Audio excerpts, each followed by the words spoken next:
Então, em razão disso, Esther, capítulo 6, versos 1 em diante, é um capítulo curtinho.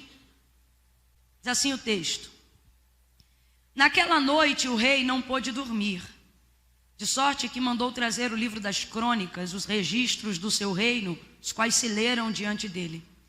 E achou-se escrito que Mardoqueu tinha denunciado a Bigtã e a Teres, os dois oficiais do rei, guardas da porta, que tinham conspirado para assassinar o rei Assuero. E perguntou o rei: que honra e que reconhecimento se deu por isto a Mardoqueu? E os moços do rei, seus servos, lhe responderam: coisa nenhuma se lhe fez. E disse o rei: quem está no pátio? Ora, Amã tinha acabado de entrar no pátio exterior do palácio do rei, para dizer ao rei que se enforcasse a Mardoqueu na forca que lhe tinha preparado. E os servos do rei lhe responderam: Amã está no pátio. E o rei ordenou então que ele entrasse. Quando Amã entrou, perguntou-lhe o rei: o que se fará ao homem a quem o rei se agrada em honrar? Ora, Amã pensou consigo mesmo: a quem se agradaria o rei a honrar mais do que a mim? Pelo que respondeu Amã ao rei: ao homem a quem o rei se agrada em honrar, sejam trazidos os trajes reais que o rei tenha usado, e um cavalo em que o rei costuma andar, e ponha-se-lhe na cabeça a coroa real. E então entreguem-se os trajes reais e o cavalo à mão de um dos mais nobres príncipes do rei, e vistam deles aquele a quem o rei deseja honrar, e levem o cavalo pelas ruas da cidade, e proclamem diante dele, dizendo: assim se faz ao homem a quem o rei se agrada em honrar. Ordenou o rei a Amã então assim: apressa-te, toma os trajes e o cavalo, como disseste, e faze exatamente assim ao judeu Mardoqueu, que está sentado à porta do rei, e coisa nenhuma de tudo que tu dissestes omita a ele. E Amã foi, e tomou os trajes e o cavalo, e vestiu a Mardoqueu, e o levou com o cavalo pelas ruas da cidade, e apregoava diante dele, dizendo: assim se faz ao homem a quem o rei se agrada em honrar. Palavra se assente glorificando a Deus nessa noite. Oh, aleluia, glória a Deus, glória a Deus, glória a Deus. O livro de Esther, ele é um livro muito interessante, até numa perspectiva geral, porque você não vê o nome de Yahvé, você não vê o nome do Senhor Deus de maneira explícita, escrita em absolutamente capítulo ou versículo algum do seu livro. Porém, ainda que ele não esteja explicitamente diante dos nossos olhos através de uma escrita, a gente percebe Deus se movendo livremente no livro de Esther e fazendo aquilo que lhe é proposto fazer. E uma dessas coisas para este tempo, nós vemos Deus se movendo através da vida de Mardoqueu, tio de Esther, e através da vida de Esther, para trazer livramento não só ao povo que estava ali na província de Susã, ou espalhado em toda a terra da Babilônia, Egito e aonde mais quer que fosse a globalização do judeu, mas para interromper a desgraça e a extinção de toda uma raça geracional.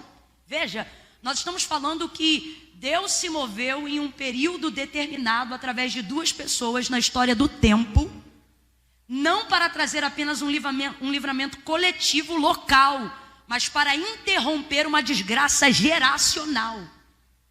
Porque a vontade de Amã, através da conspiração e do edito que ele provocou para que o rei chancelasse acerca de todos os hebreus, provocaria isso.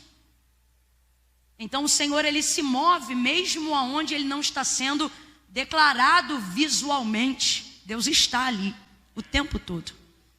Talvez você espere o tempo todo que alguém te diga: Deus está aqui, Deus está aqui. E Deus está dizendo, mais do que aparecer no verbo da boca de alguém, você precisa ver como eu me movo mesmo quando eu não falo. Muitas vezes Deus se move no tempo, Deus se move através da vida de pessoas, em atitudes e em reações que não estão necessariamente expressas num assim diz o Senhor. Não. Às vezes é uma porta que se abre, às vezes é uma cadeira que alguém puxa para você, Às vezes é um lugar que alguém cede, uma providência que chega numa área onde você não fez nenhum pedido direto, mas você percebe Deus se movendo ali. E eu percebo nessa noite Deus querendo no Espírito Santo aumentar a nossa sensibilidade para ver Ele se movendo, mesmo quando Ele ainda não está fazendo nada ou falando alguma coisa efetivamente. E daí, Camila, e daí que saber que a presença de Deus se move já dá muito alívio. E daí que saber que Deus está, mesmo quando não está falando, é confortador. Mais do que consolo, sabe o que acontece? É criada em nós uma certeza, uma segurança. Quando você sente que Deus está, por mais que você ainda não tenha a logística completa daquilo que Ele pretende fazer, seja na sua vida, no seu ministério, na sua chamada, no seu casamento, isso já te dá segurança para ficar tranquilo. Por quê? Deus está. E se Deus está, não vai ter confusão, não vai ter desgraça. Se Deus está, o mal não vai triunfar sobre o bem. Se Deus está, os seus planos são perfeitos, já estão elaborados e Ele tem o seu poder de execução. Deus está dizendo para alguém hoje aqui: tu tens andado entristecido porque ninguém profetiza no teu ouvido. Tu tens andado cabisbaixo porque tu não vês sinal. Tu tens andado com falta de fé porque tu queres provar a Deus como Gideão, novelo seco num dia, novelo molhado no outro. E Deus está dizendo: se tu entendesses que desde a hora que tu te levanta da cama até a hora que tu te deita de novo, eu estou me movendo e te favorecendo.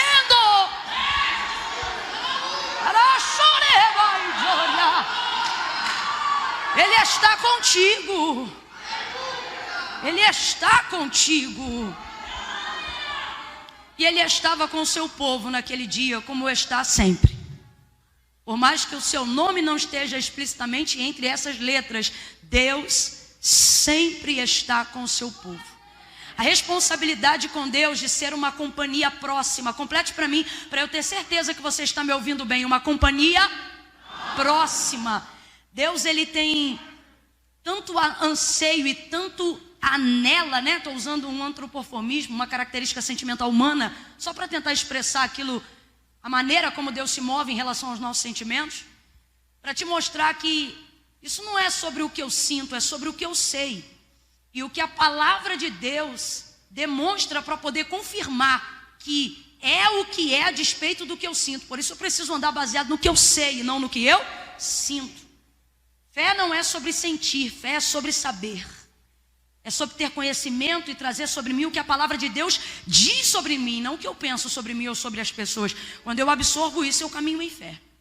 E aí, independente do que eu sinto, eu vou caminhar para viver milagres. Porque eu estarei caminhando não debaixo do que eu sinto, não debaixo do governo das minhas emoções, mas as minhas emoções estarão submetidas ao governo da palavra. E aquilo que ela diz sobre mim. E é isso que importa. E Deus tem tantas ações em nossa direção para provar o tamanho da proximidade que Ele quer ter conosco, que nós vamos ver isso no Antigo Testamento por intermédio dos profetas.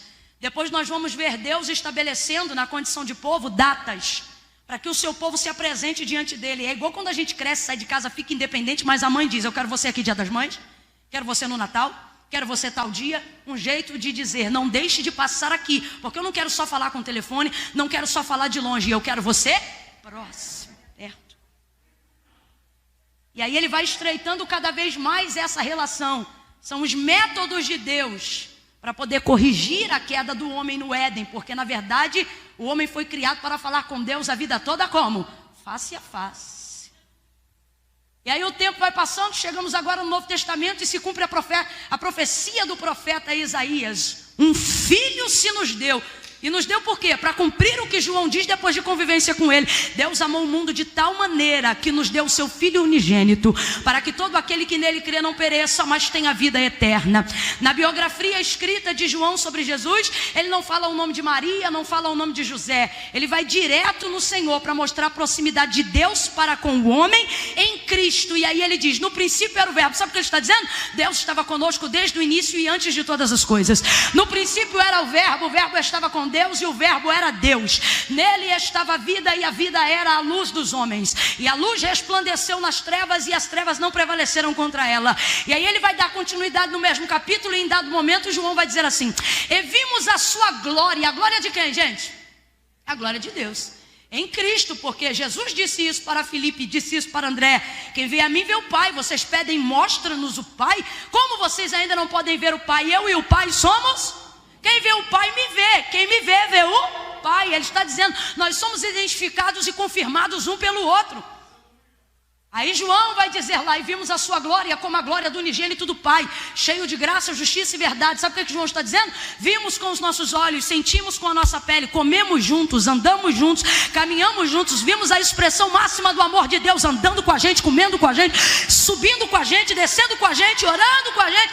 João está dizendo, gente, não é abstrato, o amor de Deus é real e se tornou carnal. Para quê? Para provar o tamanho da proximidade, do desejo de estar junto, de estar mais perto. Por exemplo, lembra quando Jesus ressuscitou a Lázaro? Diga para mim, ele distava a 8 estádios de onde estava a aldeia de Betânia. E aí eu te pergunto, o Criador dos céus e da terra, estando onde está, não poderia chamar Lázaro de volta de onde estava? Sim ou não? Sim ou não?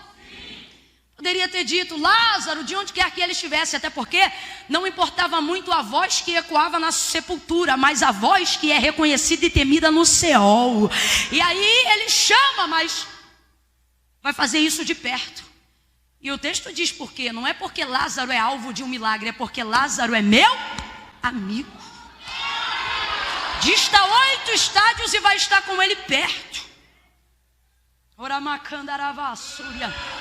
E uma das coisas que eu preciso comprovar da parte de Deus na sua vida, é que essa responsabilidade é tão grande, que quando chegou o momento de Jesus ser assunto aos céus, ele disse, eu vou para o meu Pai. E de lá de onde está, ele olha por nós, sim ou não? Ele contempla toda a terra, sim ou não? Ele passeia entre nós, sim ou não? Se ele quisesse revestir de teofania a despeito da sua divindade, ele faz isso, sim ou não? Ele já fez isso uma vez, não tomou a usurpação da glória por ser igual a Deus, mas despiu-se de sua majestade, sendo agora glorificado. Seria para ele difícil fazer isso?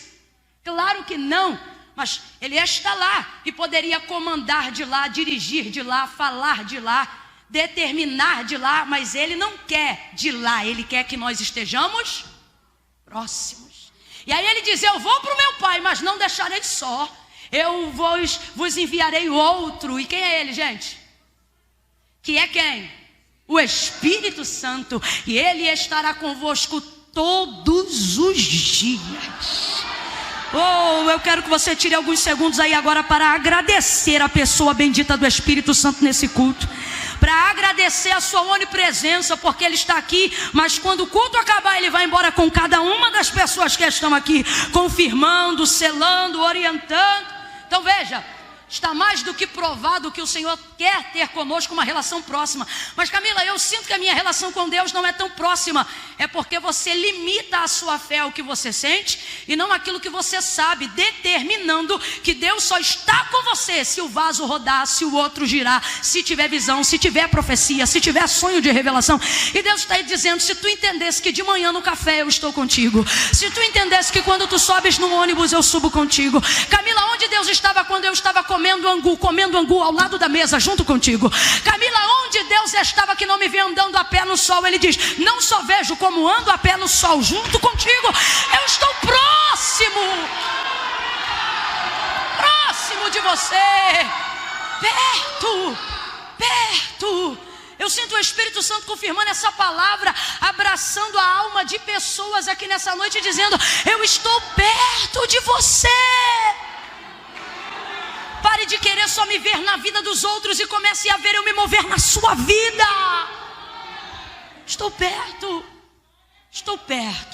E é isso que nós vemos quando olhamos de maneira generalizada e superficialmente o livro de Esther. A segunda coisa que nós vemos é que basta um homem para trazer livramento a uma geração inteira. Um homem. E isso aqui também é bíblico. A Bíblia, ela é fiel e o autor da carta aos Hebreus fala sobre isso. Diz que para o pecado entrar no mundo precisou de quantas pessoas? Uma só. E então na hora de tirar também não precisou de uma mobilização coletiva não. Disse Deus, segundo a profecia de Isaías, a quem enviarei? Quem há de ir por nós? E então a voz se manifesta e diz, eis-me aqui, envia-me a uma única pessoa. Às vezes a gente, por ser o Filho de Deus e vermos nascendo no ventre de Maria, damos a Jesus a primogenitura como se isso fosse honra. Mas na verdade o texto é claro, ele não é o filho primogênito, ele é o filho unigênito do Pai. É o único, nenhum outro antes e jamais outro depois. Único e suficiente. Oh, aleluia! Aleluia! Veja, se o pecado entrou no mundo por uma pessoa, o texto afirma que para sair do mundo também só precisou de uma pessoa. E é assim que Deus trabalha. Os maiores movimentos de libertação, de avivamento ou de cristianismo no mundo ao redor de todo ele, ao longo dos tempos e das décadas, não precisaram de milhares de pessoas. Elas foram até arroladas, elas foram envolvidas, mas a chama, a labareda, a centelha só precisa de uma pessoa. Como é que você taca fogo numa floresta inteira? Não que nós façamos isso, Deus me livre. Mas infelizmente, como é que pega fogo uma floresta inteira? Você precisa de uma mega fogueira? Não, uma guimba, uma centelha, o próprio sol esquentando o mato sozinho, sem efeito combustão, é o suficiente para fazer hectares e hectares pegarem fogo. Camilo, o que Deus está dizendo? Deus está dizendo que Ele vai fazer algo na sua história geracional. E você pensa, eu preciso de muita gente na minha família para me ajudar. Eu preciso de muita gente na minha igreja para entrar comigo nessa visão. Eu preciso de muita gente na minha faculdade para entender o movimento. Eu preciso de muita gente na minha comunidade para compreender o que Deus me falou. E Deus está dizendo para você, eu não dependo da fé que eles têm em você, eu vou usar a fé que você tem em mim. Exclusivamente. E isso é provado através da vida de um único homem, Mardoqueu, nos dias de Esther. Esther agora é uma rainha, mas já foi uma moça humilde. Humilde não, porque humilde independe de finanças. Ela foi uma moça muito pobre mesmo. E sobrinha de seu tio Mardoqueu, a quem criava como se fosse sua filha, foi então escolhida, não de modo aleatório, mas de modo sobrenatural. E por que nós cremos nisso? Pela visão de Mardoqueu, quando ele percebe que os hebreus vão ser exterminados, e Esther já é rainha sobre o maior império medo-persa que já existiu no mundo. E aí ele diz, Esther, bota a cabeça para funcionar, será que não foi para isso que você parou aí onde você está? Sai um decreto de um homem chamado Amã. Na verdade o decreto é do rei, mas foi por manipulação de Amã. E sabe quem é Amã? Amã é a personificação carnal do mal no livro de Esther. Camila, ainda não entendi. Amã é casa vazia. Sabe quem é Amã? A pessoa que o diabo vê que tem liberdade para entrar e executar o mal através da vida dessa pessoa. Casa vazia, marionete na mão do diabo. Alguém cujos pensamentos e personalidades corroboram com a vontade do cão. Esse é Amã. Não fique achando você que o mal não procura personificação carnal em casas vazias. Pelo contrário, a única maneira dele executar a sua vontade é entrando numa casa vazia, numa pessoa que corrobora o cumprimento da sua vontade. E aonde ele procura essas pessoas? Ele procura pessoas que têm poder de influência. Camila, por que você está dizendo isso? Para você não achar, para você nunca achar que o mal não procura você. Como eu disse aqui no início sobre outra perspectiva, ele não quer os maus não, ele quer os bons. Sabe por quê?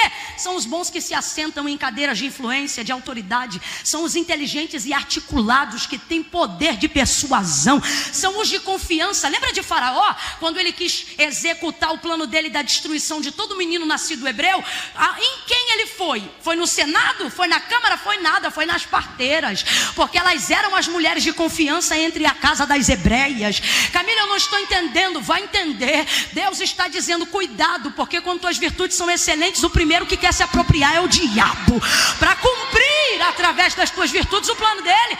Ele precisa de gente de qualidade. Deus está mandando eu trazer esse despertamento aqui. Olhe para alguém e diga, ele quer você.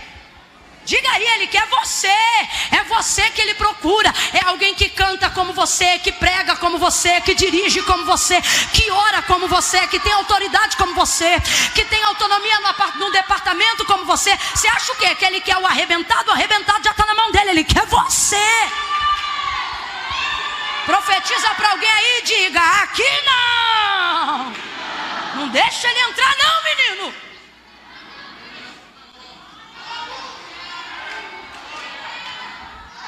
Eu não estou falando com quem não veio no culto não, irmão. Eu estou falando com quem está aqui. É com você mesmo que eu estou falando. Até as nossas virtudes, ou seja, as nossas qualidades, distantes do centro da vontade de Deus, se tornam ferramentas poderosas para o inferno. Eu vou repetir porque eu quero que você guarde isso. Até as nossas virtudes, as nossas qualidades, são nossos defeitos não, nossas qualidades, se tornam ferramentas poderosas para o inferno, se nós não a usarmos dentro do centro da vontade de Deus. Quem criou todos os animais que existem no mundo? Quem foi que criou? Está escrito lá em Gênesis 1. Ele é o Criador, foi ele que fez. Foi ele que fez o macaco, o tigre, o leão, o elefante e a serpente. Foi Deus que fez? Foi ou não foi? Foi ou não foi? E ser sapiente ou persuasiva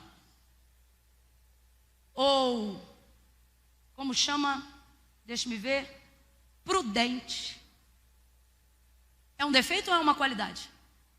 Sem medo, vamos lá, é um defeito ou uma qualidade? Todos os animais já eram criados quando o caído, que nunca andou na verdade, se manifesta no Éden, Satanás. Por isso João vai dizer lá no Apocalipse, na verdade não ele, mas o anjo do Senhor, a antiga serpente, que nunca se firmou na verdade, ela se tornou personificação do mal, não porque era má. Quem fez ela foi? E a qualidade dela era boa. Só que como Satanás precisava de quê? De alguém que tivesse poder de persuar, de alguém que tivesse personalidade, sutileza.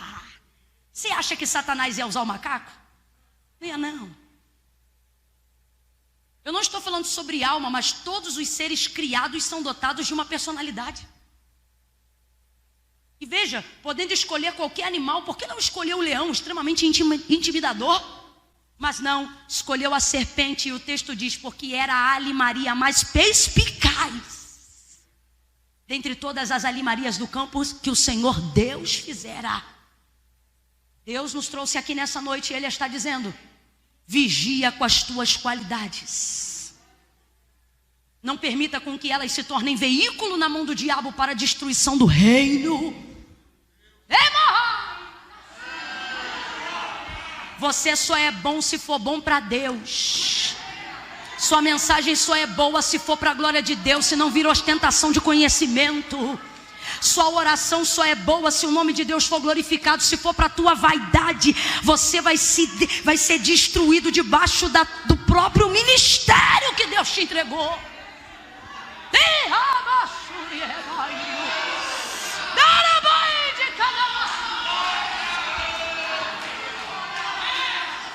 Então, em dado momento, quando Esther já é rainha sobre todo o Império Medo-Persa, junto com o atual rei Assuero, sai esse decreto da personificação do mal. Qual é o nome dele?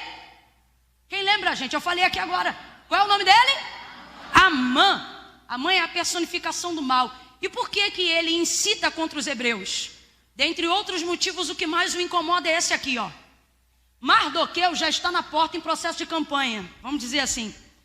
E aí o texto diz que todas as vezes que Amã, que era o grão-vice, ou seja, o príncipe mais nobre abaixo do rei, passava, lhe era obrigatório, irmãos, por uma questão de burocracia real, protocolo obrigatório, reverenciar a Amã. E todos os judeus faziam isso, absolutamente todos. Só tinha um que não fazia. E quem incomodava-se com isso era Amã. O texto diz que todos faziam, só um não fazia. Quem você acha que não fazia? Mardoqueu.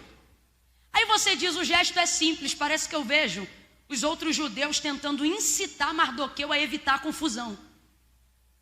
Como quem diz assim, poxa, Mardoqueu, não custa nada, quando ele passar, inclina a cabeça. Sabe por quê? Não precisava dobrar joelho, nem espalmar as mãos no chão. Era só fazer isso aqui, ó. Um ato de reverência. Quando Amã passava, todo mundo, Medo, Persa, judeu fazia isso. Mas o Mardoqueu,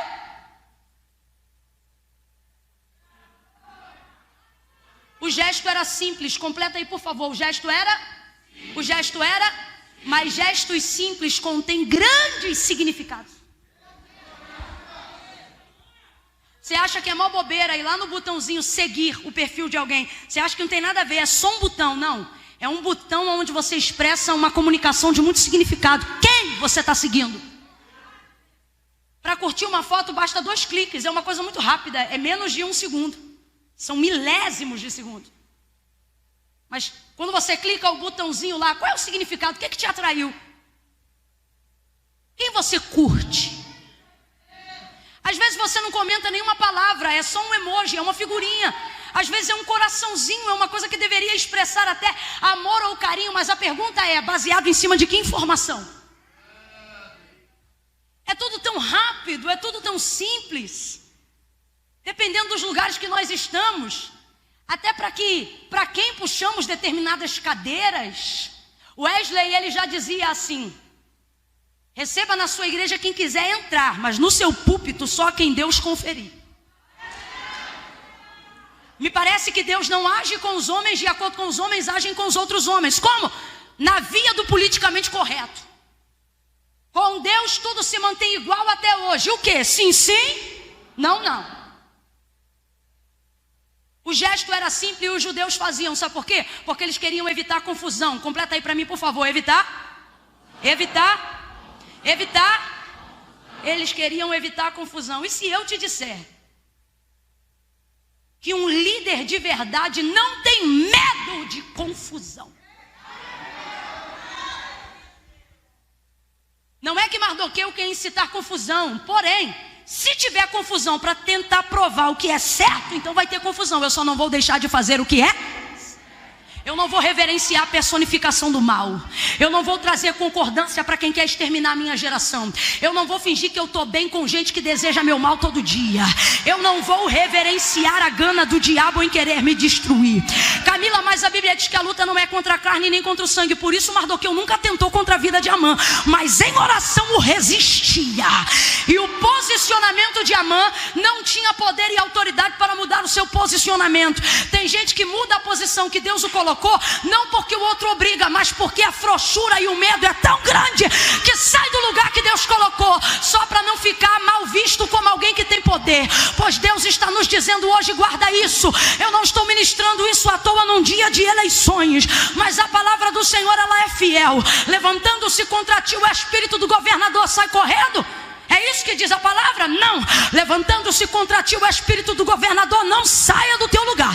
Por quê? Porque num mundo de crentes, você não precisa ser oposição. Ninguém aqui precisa sair com pedra e porrete na rua para passar a visão do céu.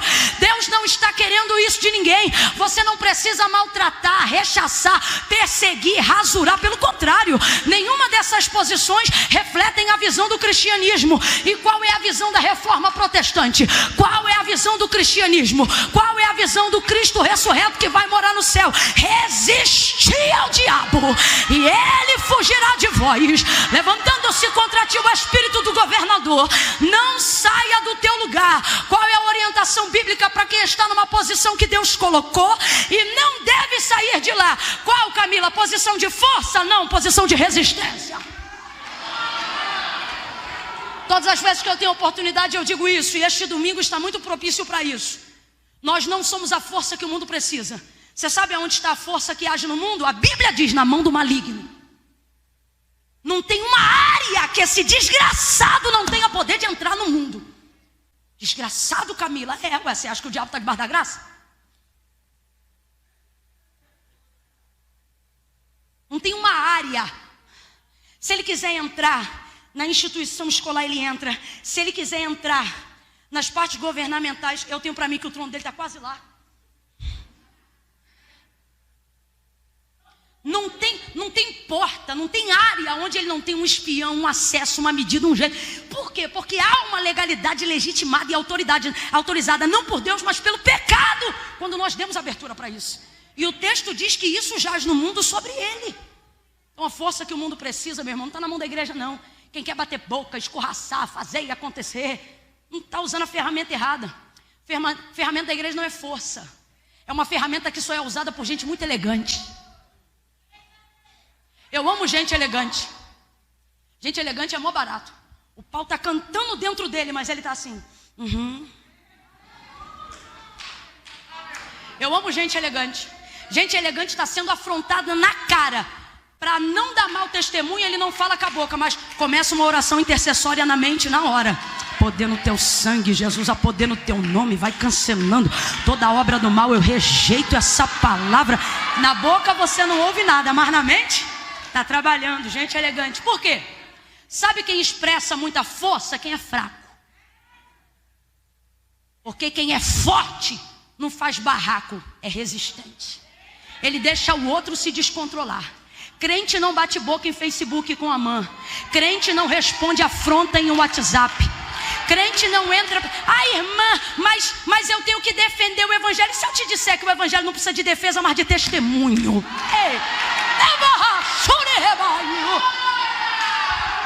Testemunho. O que é testemunho? É falar além das palavras. E não é essa a proposta geral do livro de Esther.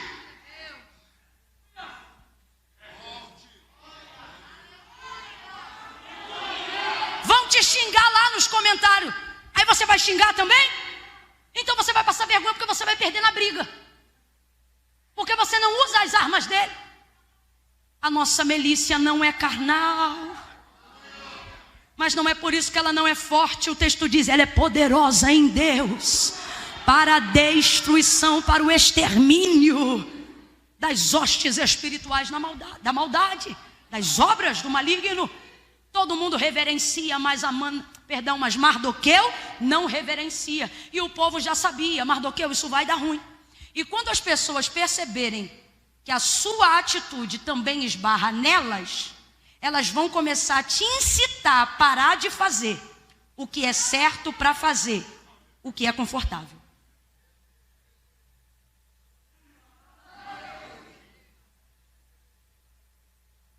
Toda vez, seja na tua escola, na tua faculdade, na tua classe, no seu trabalho, todas as vezes que as pessoas perceberem que a sua atitude certa vai trazer desconforto, elas vão te incitar a não fazer o que você está fazendo. Elas vão preferir o confortável ao invés do certo. Só que eu tenho visto um jargão se tornando filosofia popular entre os crentes. Isso é um sofisma de Satanás. Incutir na mentalidade de todo aquele que serve a Deus um princípio que não é bíblico, mas parece, por isso que é sofisma. Ele quer incutir dentro de nós a ideia de que se eu sou justo para mim, já sou justo o suficiente. O que você faz com a sua vida, o que você faz na sua casa, não me diz respeito.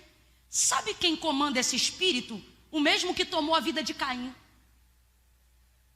Quando o Senhor disse para ele, onde está o teu irmão? E a resposta de Caim, já tomado pelo mal, foi, sou eu porventura guardador de meu irmão? Bom, se Deus perguntou, então é porque deveria ser. Mas a filosofia de sofisma que tem sido incutido na mentalidade de alguns crentes, que amam a Deus e que desejam a salvação, porque é nesses que o diabo tenta operar com sofisma, é essa daqui, ó. Se você está salvo, amém. O que importa é a sua vida com Deus. E então começamos a compreender que a manifestação da justiça é um prato que não precisa ser medido por ninguém. Ele é medido só por mim, segundo a minha perspectiva, de acordo com o que eu sinto e com a vida que eu tenho. Camila, eu não entendi, vai entender. A Bíblia condena essa prática de justiça e chama ela de trapo. Porque você não pode ser justo determinando seu padrão de justiça aos seus próprios olhos. Camila, o que importa é que eu não bebo, o que importa é que eu não peco, o que importa é que eu não fumo, o que importa é que eu não trafico, o que importa é que eu não me prostituo, o que importa é que eu já confessei a Jesus Cristo como Senhor, o que importa, isso sou eu, já está tudo certo. E aí você vê o mal e não reage, vê a injustiça e não reage, você vê o mal imperando e não reage. Você vê a governamentabilidade política e não reage. Você não reage a assuntos que geram conflito. Você não reage a coisas que as pessoas têm opinião divergente. Ah, Camila, é porque eu quero paz. Se tu queres paz, já vai ficar difícil para tu usar a palavra. O primeiro sermão de Jesus foi este: não cuideis que vim trazer a paz, mas a espada. Sabe o que Jesus estava dizendo? Eu não vim para ser um apaziguador segundo a perspectiva de vocês. Eu não vim tirar vocês das mãos de Roma, eu vim tirar vocês das mãos de Satanás. Olha o que ele está dizendo: eu não vou trazer discurso confortável só para vocês me aceitarem. Eu não vou trazer o discurso que eu sei que vocês esperam só para eu atender a expectativa de vocês. Olha o que Jesus está dizendo: eu vou fazer o que meu pai confiou, vocês me gostando de mim ou não, vocês me colocando no madeiro ou não. Quando ele substitui a iniciativa de paz para a prerrogativa de espada, sabe o que ele está dizendo? Antes de desfrutarem da paz, primeiro manifestem a justiça de Deus, e aí vocês vão desfrutarem de paz verdadeira. Ou será que tu nunca paraste para entender que a filosofia do reino de Deus é essa daqui, ó? Porque o reino de Deus não é comida e nem bebida, mas justiça, paz e alegria no Espírito Santo. Jesus não faz nada por acaso. Por que na manifestação do reino de Deus justiça vem antes de paz? Porque paz que vem antes de justiça não é verdadeira, é prostituída. Ganhar dinheiro para eu ter paz, passando a perna dos outros, é paz desprovida de justiça. Aí você diz assim: Camila, mas se eu dever eu não durmo em paz. Porque você conhece a justiça. Tem gente que quanto mais deve, mais tem. E quanto mais tem, mais em paz dorme. Tá lá com dinheiro. Ou você acha que todo mundo que mata alguém fica mal? Tem gente que mata só para ver como é que cai. E vai para casa e dorme. É paz? É um tipo de paz. Não confronta, não tem problema na consciência. Deita e dorme. Mas é a paz que excede todo entendimento? Não, porque essa só pode vir seguida da justiça. No tripé do reino de Deus, justiça vem antes de todas as coisas, porque o reino de Deus é um reino de equidade. Na verdade é um vídeo. E aí um rapaz sai correndo e puxa mais ou menos uma criança de 8 anos, segurando pelo braço, tapando a boca e levando para um corredor escuro. E isso no centro da cidade. Esquelejará aquele que te guarda. O Senhor é quem te guarda. O Senhor é a tua sombra e a tua direita. O Senhor guardará a tua alma. Ele guardará a tua vida. Ele guardará a tua entrada e a tua saída desde agora e para sempre. Porque o segredo do Senhor é para aqueles que o amam. E quem Ele ama? Os que praticam obras de justiça. O Rei dos Reis não deixa Assuero dormir. Camila, como é que você sabe que é o Rei dos Reis? Porque ele fez a mesma coisa com Dario, quando colocou Daniel na cova. Quando um justo perece, quem coloca ele na situação não tem paz. Não tem, Deus não deixa. E enquanto eu estou falando isso, Deus está falando comigo. Você vai viver testemunho dessa ministração. Gente que te deve, você não pode nem mais cobrar, vai te procurar para saber como é que faz para te pagar.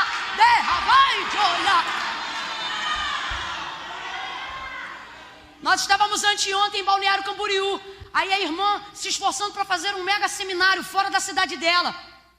Logo no início, quando estava começando a fazer o seminário, conheceu um homem que lhe trouxe boas palavras, parecia que ia ajudar. Resultado, deu para ele a compra de não sei quantas passagens pela pseudo-empresa que ele disse que tinha. Gastou com ele 47 mil de um dinheiro suado e sofrido, de gente que está pagando preço para fazer congresso, obra de excelência, pagar avião, levar o povo, aquela coisa toda. 47 mil, sumiu.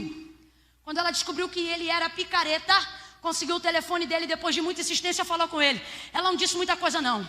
Ela só disse assim do outro lado, depois de muito problema, depois de advocacia, depois de de um monte de coisa. Quando ela viu que só Deus podia entrar para resolver, ela liberou sobre ele uma palavra. Ela disse assim: olha, é a última vez que eu falo com você, você tem 24 horas.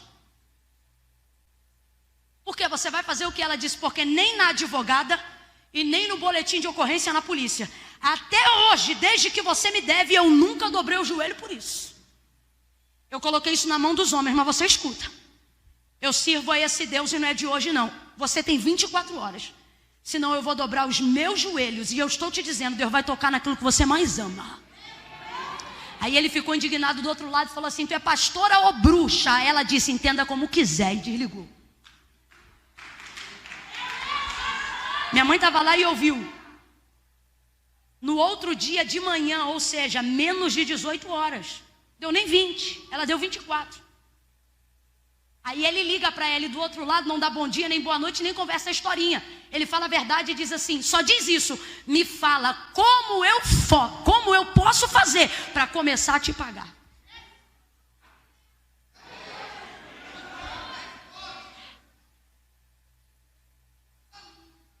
Tem gente aqui que está passando processo por praticar obras de justiça. Deus está dizendo, não sei qual é o rei da terra que tem poder para mudar o seu quadro, mas guarde essa palavra, o rei dos reis inclina o coração dos reis para onde ele quiser. Oh, levante a sua mão, Deus está mandando liberar uma palavra profética. 2020 ainda não acabou, 2020 ainda não acabou. Existem sentenças e decretos que Deus vai liberar pelo poder da sua vida santa. E tu saberás que o Deus que você escolheu servir é justo e fiel.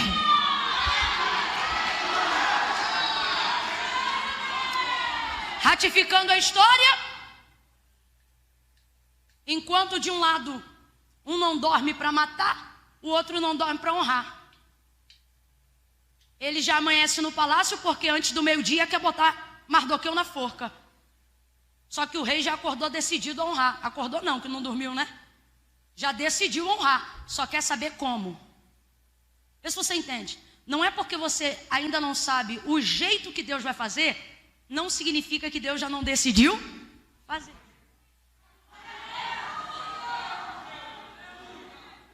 Aí Amã chega cedinho, por quê? Porque dentro da burocracia da realeza funciona assim. Se eu chego e anuncio a minha entrada, eu estou nas entrelinhas dizendo ao rei, rei, eu quero falar. Por isso Amã chegou cedo, porque ele dependia da autorização do rei para enforcar Mardoqueu. E é por isso que eu te digo, não fique desesperado com as ameaças do adversário. Você sabe por que ele ameaça? Porque ele não pode fazer. Porque se ele pudesse, ele não ameaçava.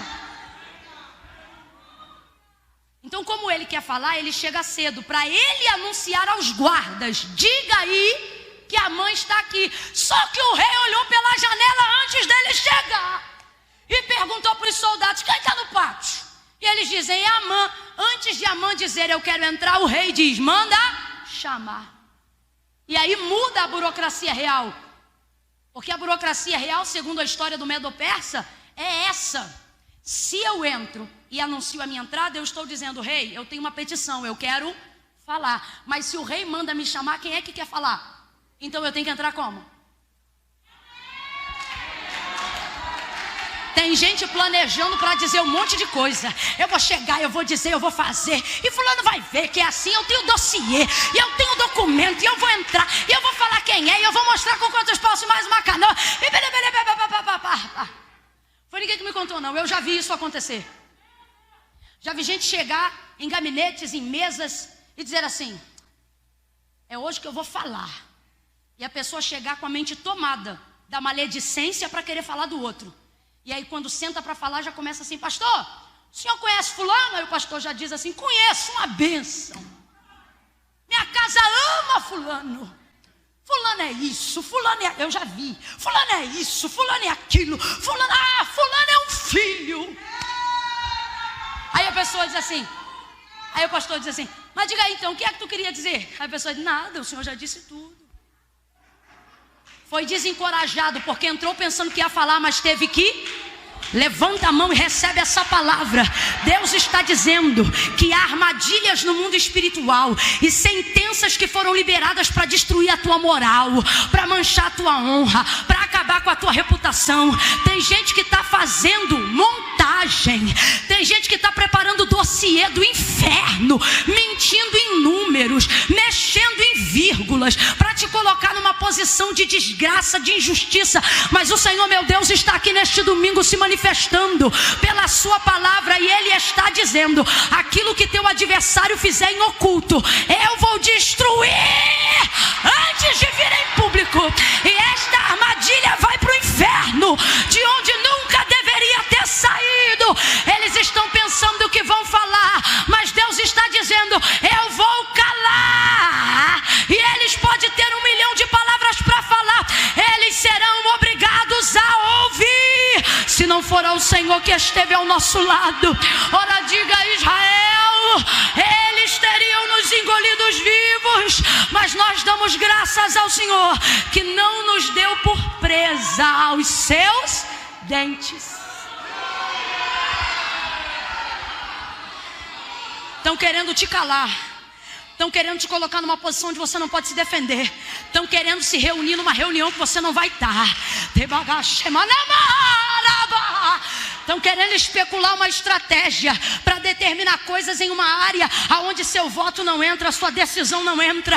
Mas o Senhor está fortemente aqui no espírito da revelação da profecia bíblica, e Ele está dizendo: eu vou calar quem tem muito a dizer.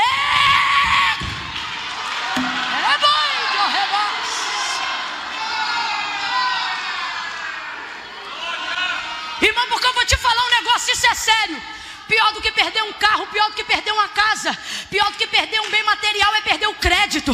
Por isso Salomão era bilionário, trilhardário, sei lá o que, mas ele disse: melhor é o bom nome do que as muitas riquezas, e melhor é ser amado do que o ouro e a prata. As pessoas não têm inveja do teu terno, nem da tua gravata, elas não têm inveja da tua casa, não. Sabe o que elas odeiam? Odeiam perceber que você é amado, que você tem crédito quando abre a boca. Elas querem acabar com isso, mas meu Deus vai destruir armadilhas do inferno. Nessa noite, vai dormir tranquilo, porque o Deus que anda nas trevas como se fosse dia, porque nada é oculto diante dos olhos dele, vai passar em revista planos que alguém envolveu o teu nome. Levanta a mão, uma última profecia para este momento. Deus está dizendo: fique tranquilo, porque eu vou colocar um amigo teu no terreno do teu inimigo.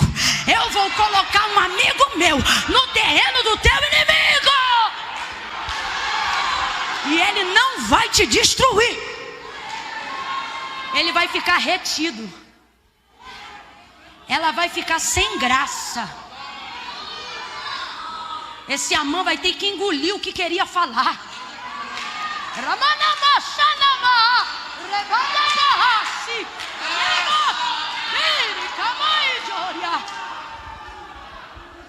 Não haverá vingança, mas o Deus de justiça vai mostrar que é o seu Deus.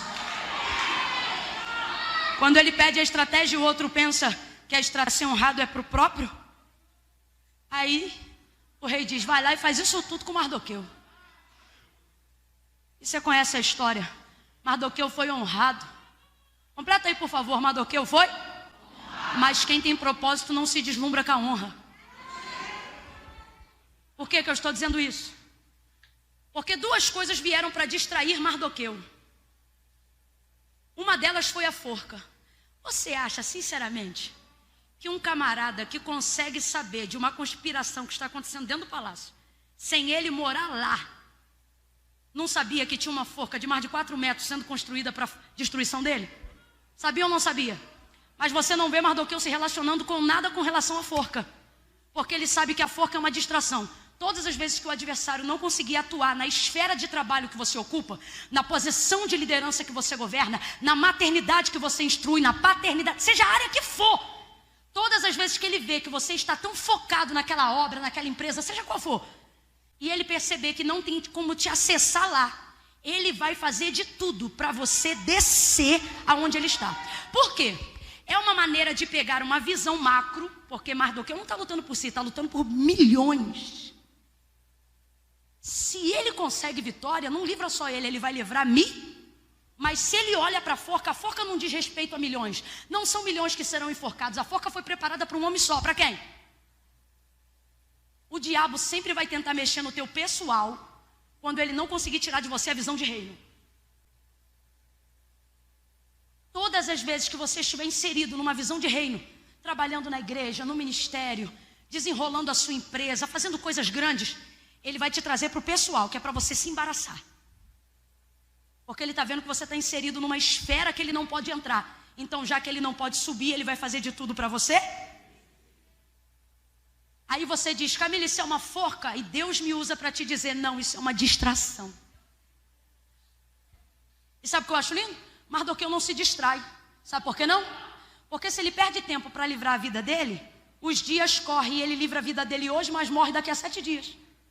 E não morre só ele, morre ele e milhões. Mas vivendo hoje ou amanhã, se ele se manter focado e chega perto do livramento dos milhões, não importa o que vai acontecer com ele, vai acabar ali. Você está entendendo? Por que Satanás tem tentado te chamar para o pessoal? É porque ele já viu que você entrou numa esfera aonde ele não acessa. Lembra de Neemias? Sanbalat e Tobias subiam, mas todo dia faziam de tudo para ele. Deus está dizendo a alguém aqui: essa forca é só uma distração, é uma ameaça. A maior prova de que Amã não tem poder, por mais que a forca já esteja construída para destruir Mardoqueu, é que ele tem que entrar no pátio para pedir autorização ao rei. Deus está dizendo: não entre em questões que não são suas, são minhas. Ai, mas disse que vai me matar. O Senhor está dizendo: você não sabe que a tua vida ninguém tira, sou eu que mexo na sua vida. Você vai a hora que eu quiser. É basicamente a mesma coisa. É basicamente a mesma coisa. Agora, qual é a segunda coisa que ele não se distraiu? A honra. E eu ouso dizer, pastor, a honra tem um poder de distração maior do que a forca. Porque a forca não é atraente, mas a honra é. Cavalo, coroa, discurso, anúncio, reverência, crédito, reconhecimento. Só que aqui, ó, ele anda no cavalo, ele passeia na cidade, ele ouve o discurso. Deus coloca o príncipe para puxar o cavalo, porque quando Deus quer príncipes, puxam cavalos. Mas no final de tudo isso, o que o texto diz? Que ele tira a roupa, devolve a coroa. Sabe por quê? Ele tem o reconhecimento que todo ministro, todo crente que se diz crente devia ter. Está comigo, mas não é. Não se deslumbre com o que está contigo, mas não é seu. Ele tira a coroa, tira a roupa. Quando alguém falar, cantou muito, não se deslumbre. Está contigo, mas não é seu. Eita, pregou a beça. Não se deslumbre, está contigo, mas não é seu. Se Deus tirar, irmão, coroa não prega, roupa não prega, cavalo não prega. Ele tira a coroa, tira a roupa, desce do cavalo, devolve o manto, se despede de Amã, ou como diz o nordestino, se sai de Amã, volta para a porta. Pano de saco, cinza na cabeça. Por quê? Porque o propósito, a coisa que mais tem destruído a visão do propósito que Deus confiou a alguns de nós, não é nem o demônio, é a distração. Ele não se distraiu nem com a forca e nem com a honra, mas voltou ao lugar que poderia haver livramento e paz. Voltou ao lugar de praticar justiça. Quem entendeu, diga amém.